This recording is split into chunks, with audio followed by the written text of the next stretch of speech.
quand on travaille en matière de violence sexuelle, on s'aperçoit très souvent, et la plupart du temps, qu'une personne victime d'un attouchement a subi exactement les mêmes dégâts qu'une personne qui subit un viol.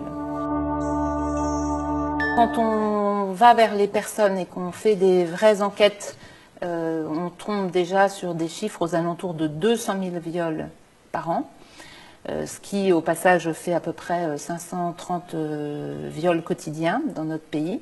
Quand en plus on prend conscience que ce ne sont que des déclarations et qu'il y a beaucoup de cas d'agressions qui sont refoulés ou de gens qui ne parlent pas, on imagine l'ampleur des dégâts au niveau des chiffres. Très peu de monde aussi a la compréhension des répercussions d'une violence sexuelle. C'est vraiment, pour moi, un polytraumatisme. Je dis toujours que ça fait exploser une personne, ça fait exploser son âme.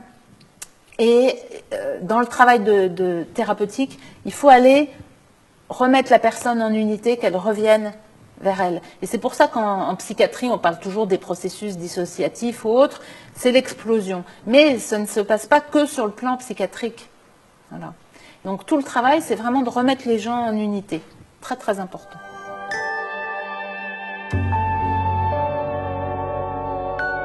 Cette association a un objectif en fait stratégique de santé publique finalement.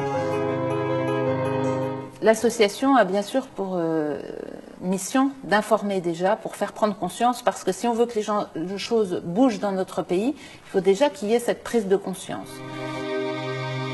Cette stratégie, finalement, c'est celle d'une lutte contre une épidémie. Si on prend bien en compte les chiffres, on s'aperçoit qu'on a affaire à une épidémie.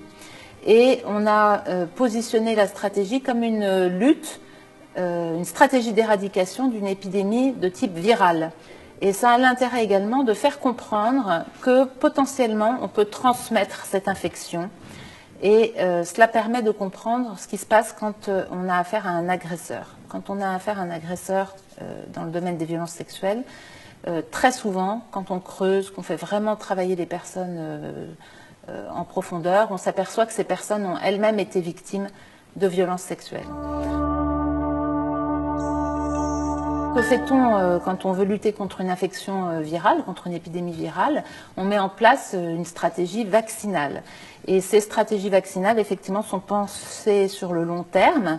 Il y a un moment où on va vacciner certaines cohortes de population. Et pour faire la transposition dans notre idée, le moment où on va vacciner, c'est un moment qui a décrété une tolérance zéro. Cette tolérance zéro, elle est axée sur 2 points.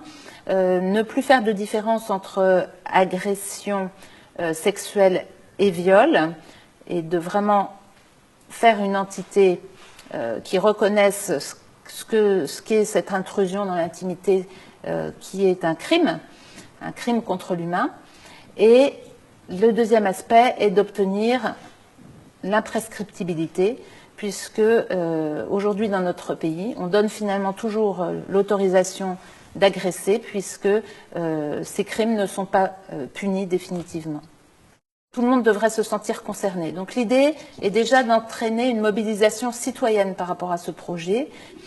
Et ensuite, pour porter ce projet, bien entendu, il va falloir faire bouger les choses au niveau politique. Ça, c'est extrêmement important, que ce soit sur le plan du domaine, par exemple, de la prescription, mais également sur le plan de prendre conscience qu'il faut offrir un parcours de soins remboursé à ces personnes.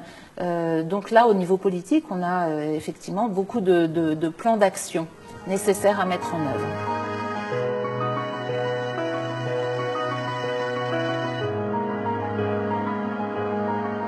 On nous a dit qu'on a besoin de vraies études médico-économiques, on a besoin de clarifier les chiffres.